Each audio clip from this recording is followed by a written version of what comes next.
If you want to get your hands on an exclusive premium hoodie just for the 2025 Halloween season, click the link in the description that will only be available until Halloween.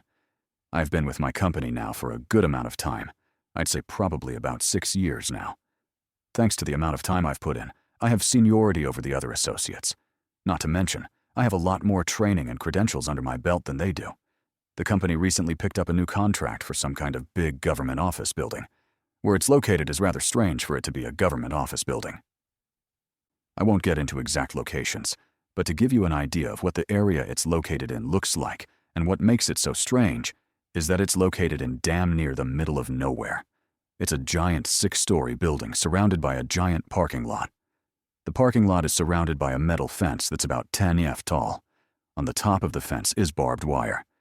There's only one way in and one way out in front of the building at the opening of the parking lot that meets the side road that it's located off of. The side road is about 3 miles away from the main road, which leads to the highway. The fence is completely surrounded by woods.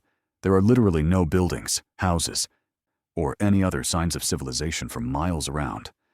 Due to my seniority, I get to work whatever shifts and days I want. Typically, I choose to work mornings or evenings and have weekends or Fridays and Saturdays off. But unfortunately, after a few months of us being at this new contract, we started having trouble keeping the overnight people. During the day, there's usually about 3 guards working all 7 days of the week. On the overnight shift during the weekdays, there's 2 guards. And on the overnight shift during the weekend, starting Friday to Sunday, there was only 1 guard. I should mention before I go any further that every guard is armed on every shift. As I said, we're having trouble keeping people on the overnight shift, mainly on the weekend overnight shift. Because of this, my supervisor asked me if I could help out until they could hire more people and work some overtime on the weekend overnight shifts. I could have, and in hindsight, should have said no thanks. But at the time, I actually needed the extra money because I was getting ready to move to a new apartment soon. So I went ahead and accepted the extra shifts. The first couple of weeks were fine. No issues, nothing strange. But what happened on the 3rd weekend is what made me regret my decision for the overtime. It was a Saturday night around 2 a.m. There was a very bad thunderstorm going on outside. I was sitting in the camera control room, which is on the top floor. The control room has a window that oversees the back part of the parking lot. In the room, there's 3 large-sized computer screens that show the CCTV live feeds from all the cameras located throughout the building, as well as the few cameras that are outside in the parking lot and by the entrance/exit of the parking lot. I was sitting in the control room doing what I normally was doing while working overnight by myself. I had the lights off watching movies I previously downloaded on my phone, while also playing games on my Game Boy. I had been sitting down for a while and got up to stretch my legs and move around a bit. I was also starting to feel a little sleepy and was thinking about going down the hall to the vending machine and grabbing an energy drink. After I got up and walked around the control room for a bit, stretching my legs, I went over to the window, peeked through the blinds to look outside. As I was watching, I was looking at all the heavy wind and rain blowing the random debris around. I was just about to walk away from the window to grab that energy drink when all of a sudden, a flash of lightning lit up the surrounding area past the fence. And just then, I saw a figure dart from one tree to another that was a good distance from it. I'd say about 20 feet. I kept my position, looking in that direction through the blinds, waiting for another flash of lightning to see if I could see exactly what it was, or if my eyes were playing tricks on me. After a couple of seconds went by, another flash struck. This time, I didn't see anything near or around the tree that I saw the figure move to. At that point, I thought clearly my eyes were playing tricks on me, and that it was just me being tired. I left from the window and went down the hall and got the energy drink. I immediately downed the whole thing, hoping that it would kick in soon. I was finished with it by the time it took me to walk back to the control room, which wasn't long, only about 5 minutes. I got back to the control room, and I immediately noticed that one of the camera feeds had been knocked out on one of the screens.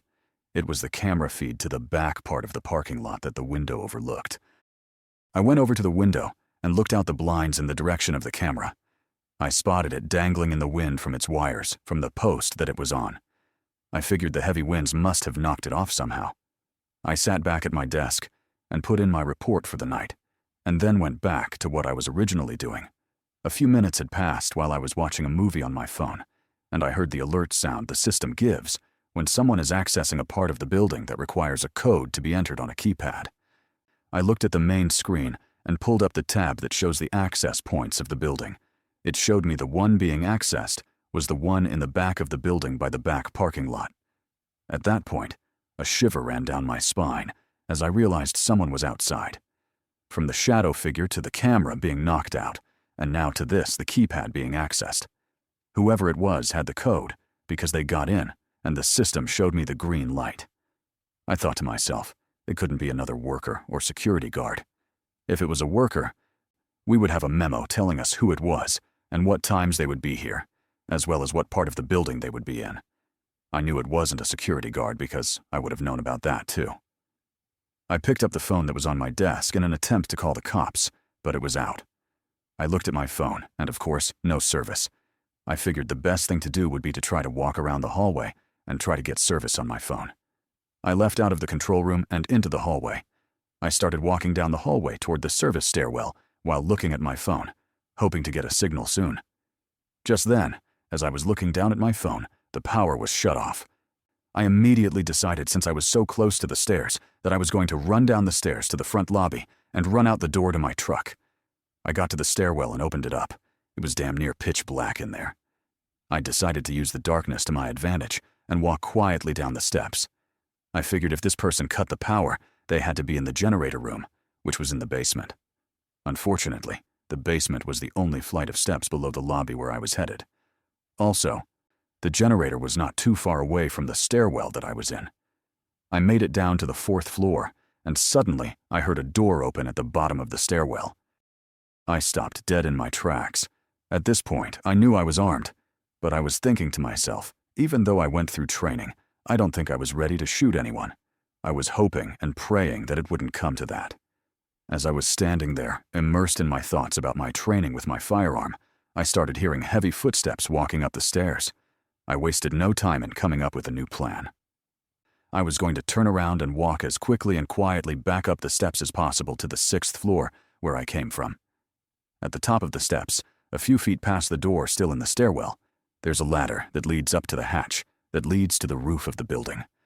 I was going to climb up the ladder to the top, just before you have to open the hatch to go any further, and just hide in there in the pitch-black darkness until whatever happens next.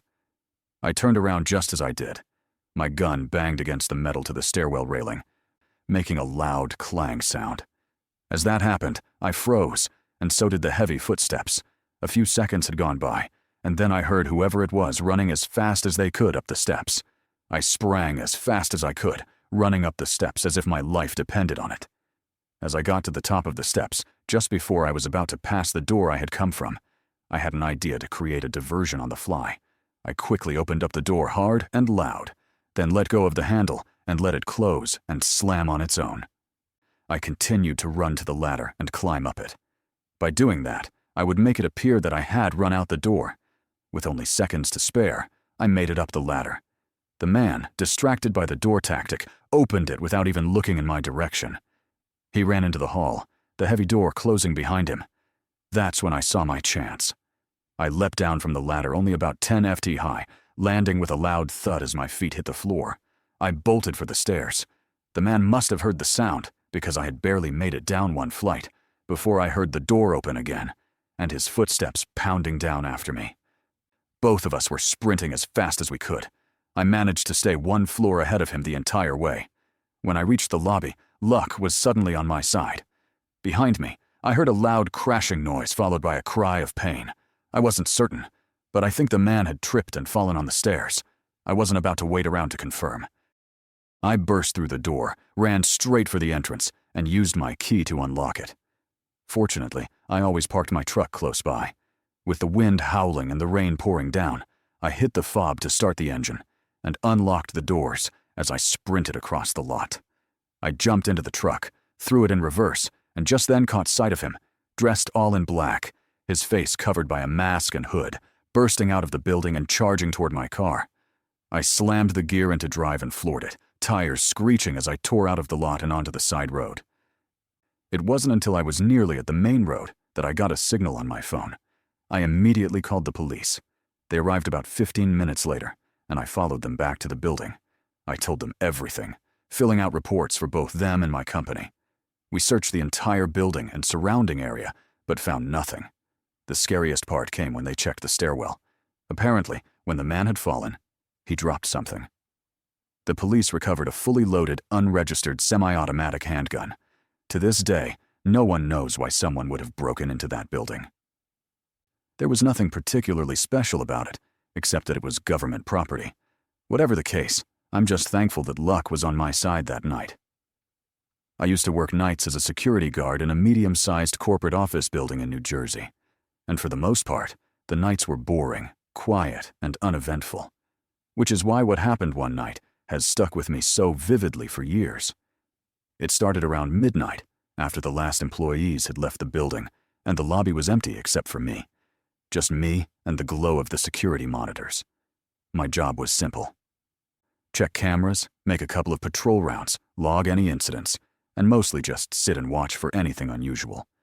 That night, I was going through my usual routine, scanning the screens for the elevators, the hallways, and the underground parking garage, when I noticed a figure moving between the cars on the lower garage feed, which immediately caught my attention because the lot should have been completely empty at this hour. Only people with 24-hour access could get in, and I knew no one had it at that moment. At first I thought it might have been one of the late shift IT guys or maybe a cleaning crew member. But it didn't make sense since cleaning crews had left hours before, and the guy wasn't carrying any equipment or wearing a uniform. He was wearing a long, dark coat that looked a little oversized, and he wasn't heading to any particular car or toward the exit. He just moved slowly, weaving around the rows like he was inspecting the area or making sure no one was around. And something about the way he moved gave me the chills. I couldn't put my finger on it, but it was off. I called the supervisor and explained what I was seeing, and he told me to stay at my post and keep an eye on the cameras, which I did. But my gut told me I needed to check it in person. So I grabbed my flashlight and headed down to the garage. The elevator ride was long, slow, and every floor that passed seemed to echo in the shaft, making me more on edge than I cared to admit. When the doors opened on the garage level, I scanned the lot with my flashlight, and it was empty. Completely quiet, the kind of quiet that presses against your ears and makes every little creak of the building sound huge. I called out, "Hello, security here." But the echo returned empty, and I didn't hear any reply. I walked slowly down the rows of cars, shining light into every dark corner, every space between vehicles. But there was nothing there. Not a single shadow. Not a single person. My pulse was racing, and I started to doubt myself, thinking maybe the camera was malfunctioning, or maybe it had picked up a shadow that wasn't really there. So, I went back upstairs to the lobby trying to shake it off, but as soon as I sat back down and looked at the garage feed again, there he was, standing in the exact same spot, as if he hadn't moved since I had been there. And now my stomach dropped because I knew I had just been there. And there was no way he could have gotten back into the same spot unnoticed unless he had been watching me, or worse, waiting for me. I radioed my supervisor again, telling him I was going to keep watching the cameras, and he told me not to approach him unless absolutely necessary, which was easier said than done because I couldn't stop staring at him, and my mind was already running through every possible scenario.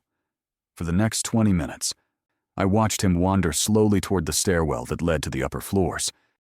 He moved carefully, pausing, looking over his shoulder like he was checking for someone, and then disappeared from the camera just before reaching the door, which made my stomach knot.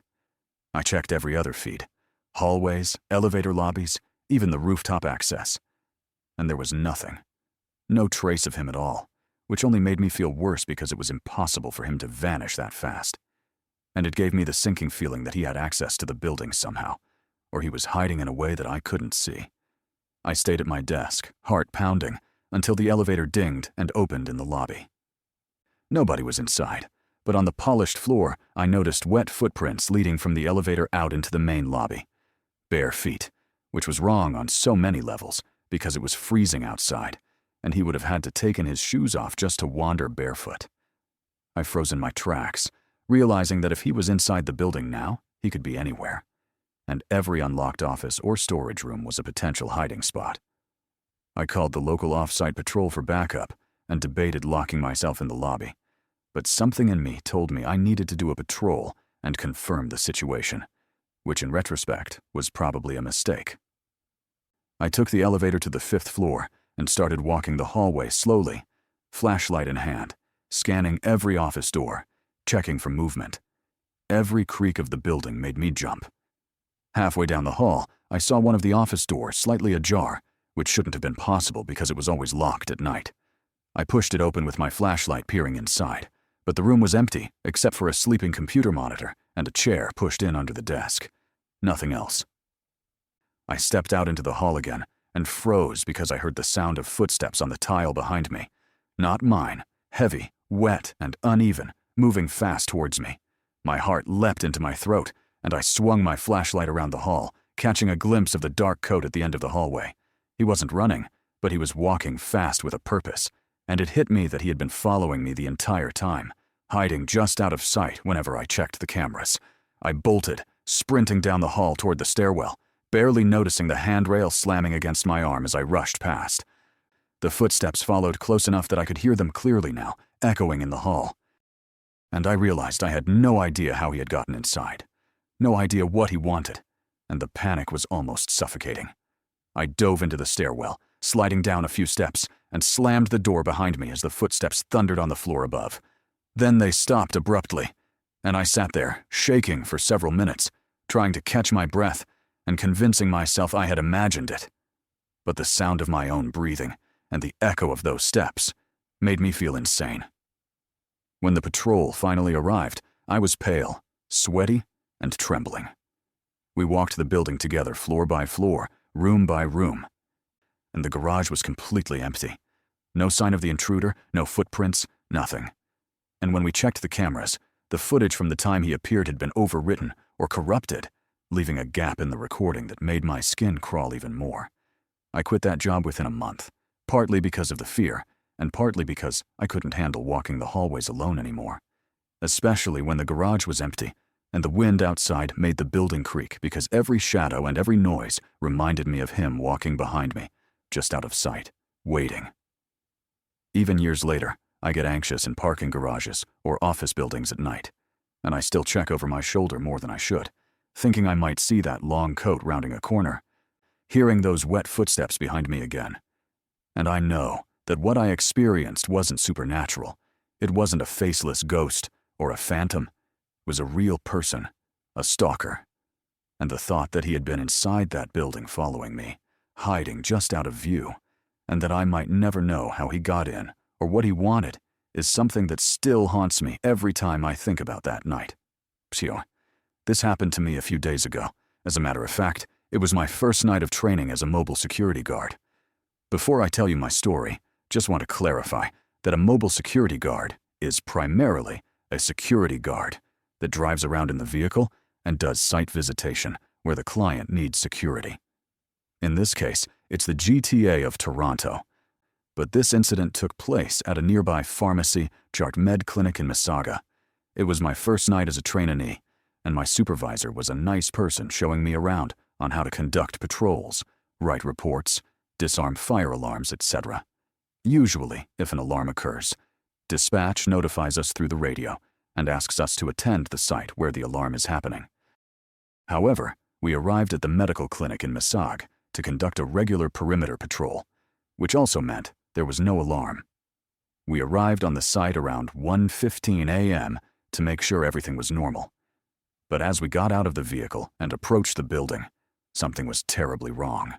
For one, the underground parking garage was left open, and two, the front door of the building was busted open. My supervisor then said, How is this possible? If somebody broke in, the alarm should be on." I did not know how to react to this as this was my first time at the site. And according to my supervisor, this was a new contract that the security company I work for got. We stepped in the building cautiously, but all of a sudden, my supervisor says, "Look at the elevator. It's going up at different levels." Sure enough, he was not kidding. As the elevator was moving from G1, 2, 3, and stopped at level 4, which was the very top, I asked my supervisor if he thinks someone was in here. He immediately nods and pulls out his baton. At that very moment, I was feeling sick to my stomach and started breathing heavily. At that point, I hated my job and did not want to be there. We immediately went inside the elevator and went straight to the top level. I was getting a bad feeling, and some adrenaline was rushing through my body before the elevator door was about to open. As we were going up each level, I was thinking to myself, like, what if something happens? Or whoever this person or thing is might not leave without a fight, and possibly even charge at us as the elevator door opens. However, luckily, as we arrived at the 4th floor, no one was in front of us, but it was extremely dark.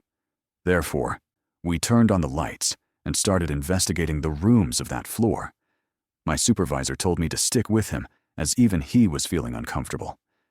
He said, I quote, "Make sure you stick with me and get ready to bust this fuck." Luckily, no one was there. So, we were very shocked and didn't know what was happening until we heard footsteps going down the stairwell. My supervisor and I were about to open the door to the stairs and chase whoever it was inside. However, just then, the footsteps stopped, and it was very quiet. We could only hear each other's breathing. What my supervisor said next to dispatch is something I will never forget, and still is rattling around in my head. A4, call C25. Go ahead. Dispatch, we need immediate backup. Please be advised someone's in the building with us, and they're hiding downstairs, possibly armed and waiting for us to come towards them so he or they can ambush us. Dispatch then tells us to stay where we are and not approach the suspect, or whoever it was downstairs as backup will be arriving shortly. At that point, my supervisor started panicking, and it just made the situation even worse. I mean, he should be the one to lead and not feel worried. But then again, I don't blame him, as this experience was overwhelming and horrifying for me.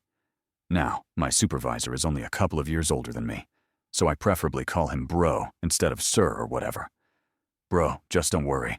I'm sure backup will be arriving shortly, I told him. You might be wondering why we could not hit the exit and run for it. Well, you see, the suspect is on the ground floor, which means he could be anywhere. So, with the elevator making noises, he or she could be alarmed and immediately stand in front of the elevator, blocking our way. The suspect could approach us by coming upstairs, but I guess that he or they figured we could attack him by surprise. So maybe that's why he was quietly waiting at the corner for us downstairs.